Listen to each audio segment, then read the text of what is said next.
Oh boy, do we have a lot to talk about this week.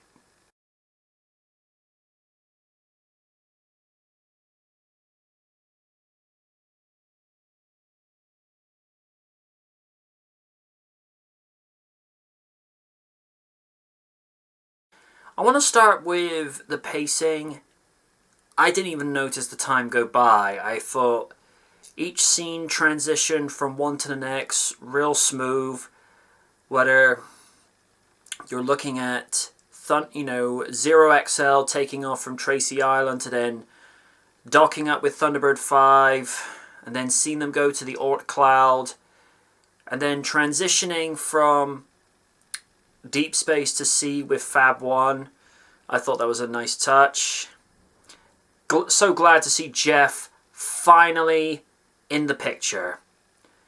You know, Jeff has been almost, well, not almost, he has been a mythic character in this generation of Thunderbirds for 5 years, and to finally see him right at the end of the episode, that felt like as much a reward for the fans as it was for the characters.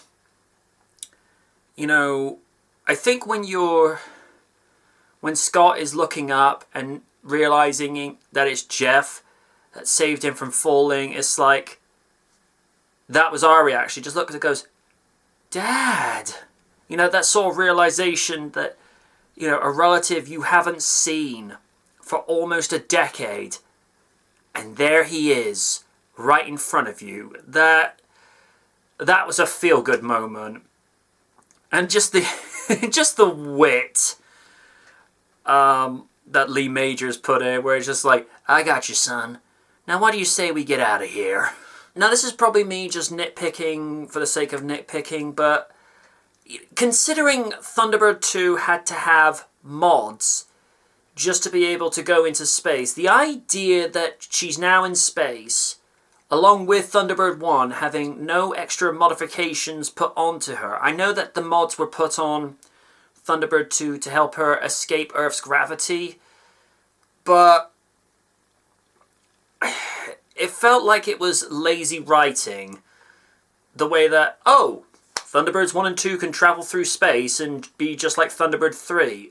I thought the whole point of Thunderbird 3 was that she was only supposed to be a spacecraft, whereas the other two were aircraft. So the lack of modifications and add-ons to said craft, that didn't sit well with me.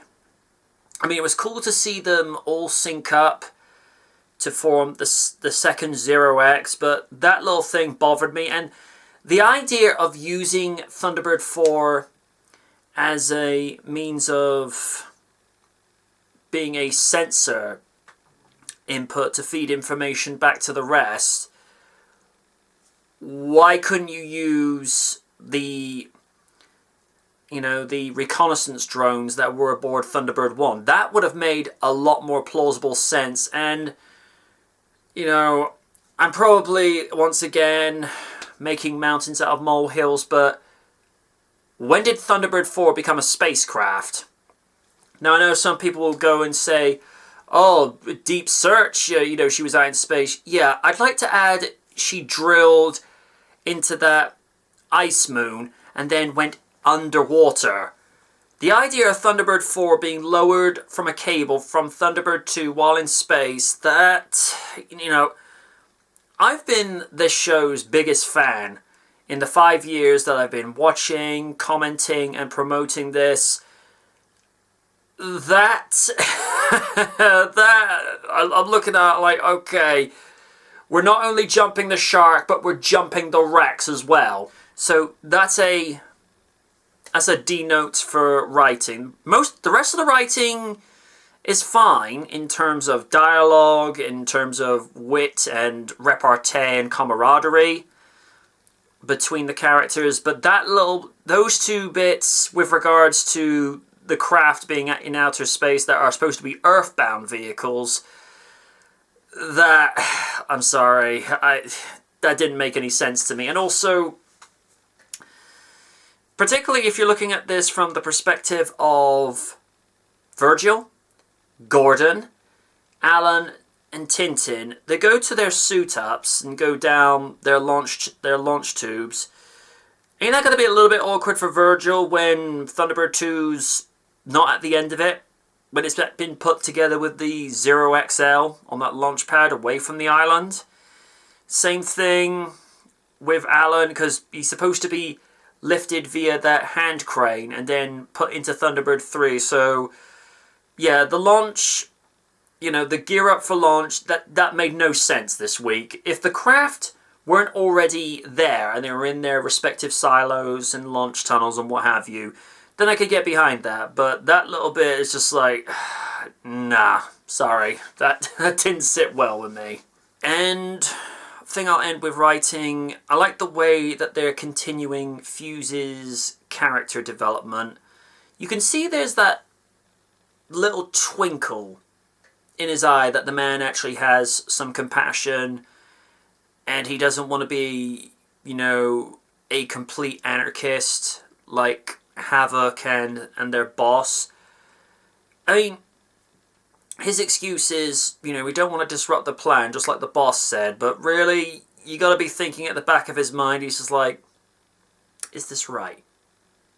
Is this right what I'm doing? So, writing, I would have to say, gets a 7 or an 8. I know I haven't been usually grading this with writing, but I felt like writing, if they had offered explanations as to how Thunderbirds 1 and 2 in particular could operate in space, then writing would have been perfect this week. But it's just those little bits that it didn't sit well with me.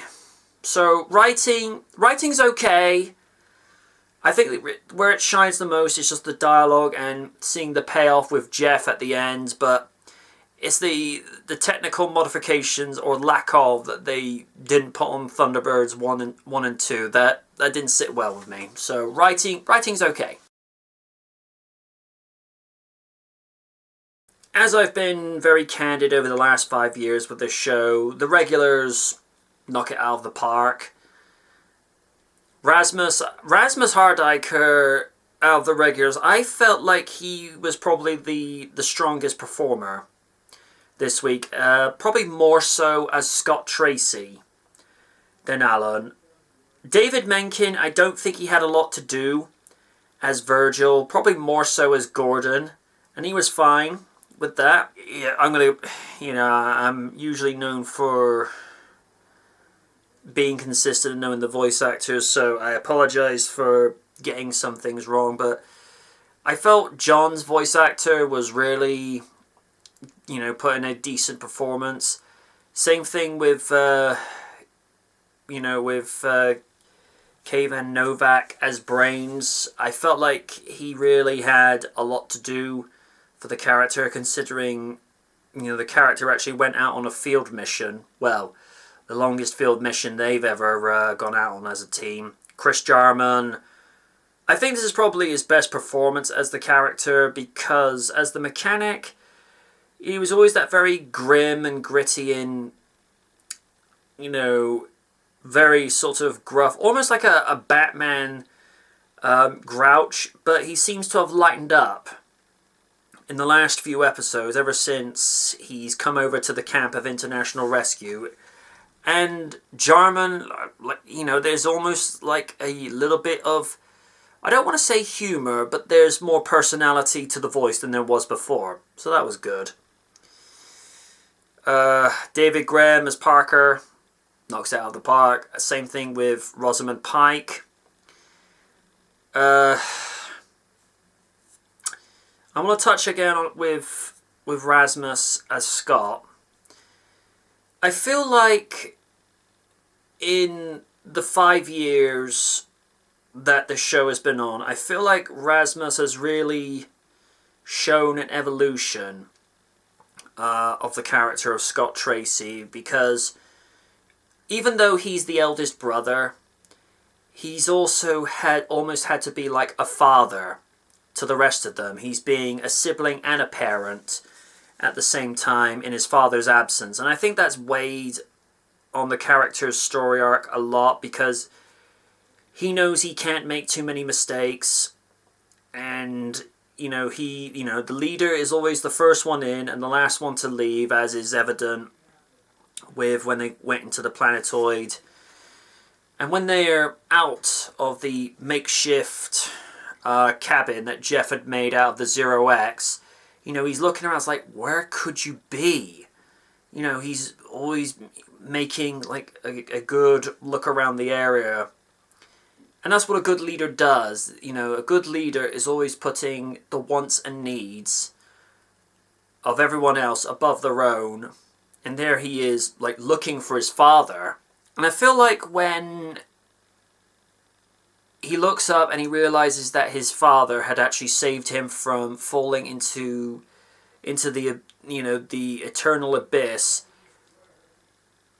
that in essence is where just for one moment he became just a sibling and a son again. He could actually had that one moment where his dad was looking out for him, and I feel like Rasmus has really helped define Scott. More so than Alan, he's really defined Scott for this particular generation, and, I tip my hat to Rasmus. I feel like he's made that character his own for this generation. And let's talk about the return of Jeff Tracey. Even though it was just a couple of lines, I felt like Lee Majors really helped to give something distinctive. Now, here's the thing. People are always going to hold Peter Dineley as the one as the most definitive portrayal of Jeff Tracey, and they're absolutely right. He made that character his own throughout the original series, the 2 movies, and the late Bill Paxton, even he was able to make, something special and unique with what he had to work with in the less than pleasing Thunderbirds movie from 2004, but he was actually one of the very few reprising features. And I feel like with Lee Majors, like with Bill, he's tried to make Jeff, the character, his own thing. This very sort of distinctive, seasoned voice, that, because Jeff's probably been through a lot, but I feel like that suits the character. So voice acting this week, I've got nothing but praise. With regards, I want to add something with regards to Sandra Dickinson's speech as Sally Tracey. You really feel the weight and the importance of what lies ahead for the brothers and Brains. And Sandra just knocks it out of the park.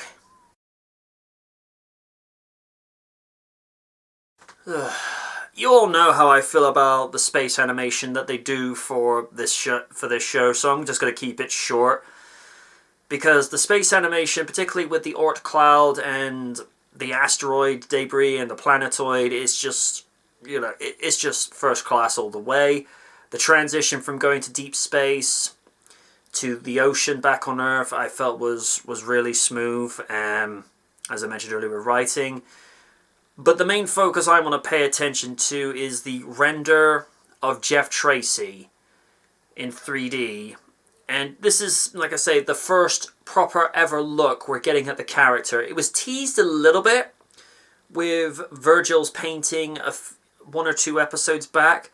But to see the full render, where it's basically a striking resemblance to the original, but just how Jeff would be if it was in CG. And I like the finished product. It's the character as we all knew and remember him. But I noticed that there are a few distinctive little differences, because he does look a tiny bit younger. Not by much, but a tiny bit younger, considering that when the show started, the characters were younger by about 5 years, which would explain why a lot of the brothers are either teenagers or very late teens, and Virgil and Scott were probably, were the eldest ones. But, like I say, to see Jeff's final render, it's great. I hope we get to see more of the finished version when he's not got his helmet on. And like I say, 4th season, come on. We want it. Well, to cap this off, it was a pulse racing experience. And seeing Jeff right at the end was such a satisfying and emotional payoff for those that have been following this show from when it first started on Easter weekend in 2015 to this point now. It's like I said earlier, I think it's just been as much of an emotional and satisfying reward for the fans as it has been for the characters in the story. But we've gotten to this point, and now begins the next hurdle, the run home. And given what we've seen in some of the teaser trailers in the last few weeks, the Hood's got something up his sleeve, and it's not a card. So it's going to be interesting to see how this gets resolved and how the brothers, reunited with their father, is going to come to a conclusion. But it's also going to be a sobering experience, because next week could very well be not only the last mission for After the Storm in covering this show, but it will also mean it could be very well the last ever episode of Thunderbirds Are Go. And like I say, as somebody who's made the point of commenting, reviewing and analysing this show in the last half-decade, it's going to be a very bittersweet thing. You're glad to see that the story will reach a point whereby, the prodigal father has been brought home, but at the same time, you know that the story could be ending. Unless, of course, this is an elaborate ruse, and then we see right at the end of episode 26, it'll just say, "to be continued." And if that happens, then I get proven right, and we will be vindicated with the fact that we will get a 4th season. But it all depends on what ITV Studios want to do, and also because of the toy sales, because if you don't get the toy sales, then, that's how they get to pay for it, and of course commercials and what have you. But we'll see, because I'd be intrigued to see what more involvement Lee Majors could have if they did go to renew to a 4th season, which at this point in time there's been no confirmation that there will or won't be. So stay tuned is all I can say. This has been one of the longer missions that I've gone through in reviewing this, but I felt like it was best to try and go in with a plan whereby I just have bullet points and then I just go off it organically and naturally rather than try to memorize a script, because folks, one of my biggest flaws when doing video reviews in front of the camera, I have the worst memory retention when it comes to short term and trying to remember my lines. If it's something that is over a longer period of time, then I'm able to digest it and then I'll be able to maybe say it in my sleep. Although if I did that, I think I'd need to go see someone for that, because that's issues. But we'll see. But thank you for tuning in, and if next week is the last hurrah, then I will say thank you for joining me and many other people on this journey in the last 5 years for this generation of Thunderbirds. And until next time, good night from the night, and Thunderbirds are go!